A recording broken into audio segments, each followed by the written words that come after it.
Distgargia delle premias. Perché weiter l'iniziativa dal Pievel maximalmente 10% delle entrate per le premias e le cassas de malsauns. La cassa de malsauns surpiglia da l'anno 1996 il custs per il provediment da sanadad. In assicuranza de malsauns è obligatorica in Svizra. Tutte le persunas assicuradas ston pajar in premia alle cassas de malsauns.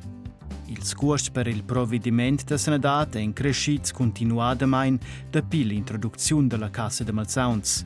Per cuvrir questi custs sono in adina puspè auzà le premias. Chi che può betg prestar o strusch prestar la premia può dumandar in reducziun. Quant auta che la reducziun è e ci precis che survegn ella è differente tutte nor centun. La finanziazione della reducziun della premia è repartita in la Confederazione dels Cantuns. La Confederazione adattesce la reducziun als custs da sanadad.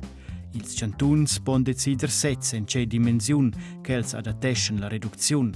Il è vegnida inoltrada in iniziativa dal Pievel che pretende che la premia dasce importar maximalmente 10% delle entrate disponibles, per quai votainus ossa davart quest project.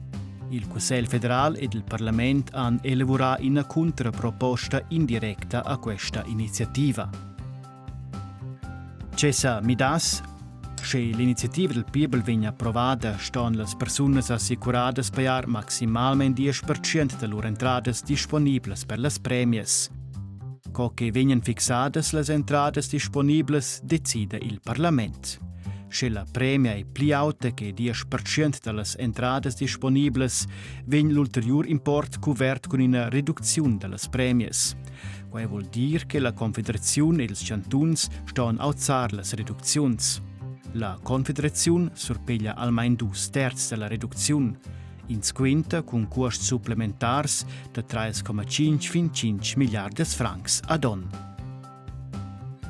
Cenins en ils arguments delles aderentes e dels aderents, l'autezza delle premias è indipendente delle entrades. In reduzione aumentada reparte ils costi sanadad a moda pligista.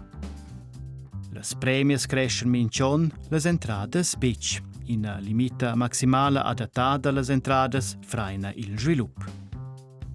Finus han le persone assicurate a pagare il costi sanadad pli alts. L'iniziativa procura che la politica media quai. Cenins en els arguments delles adversarias e dels adversaris. L'iniziativa ci aggiuna als costi alla Confederazione dels Cantuns per compensar quels potessi essere che aumenta la taglia o prenda misure da spargn. Il provediment da sanadad viene influenzato soprattutto als Cantuns, se la Confederazione paia da pli, han les Cantuns da main squetsch da concepir il provediment ragionevolamein. In limita maximale per le premias na freina bec ils costi da sanadad crescents. Se ti vuls che l'iniziativa del Pievel da Distgargia delle premias venga approvata, l'ura votescia gea. Se ti vuls che la venga rifusata, l'ura votescia na.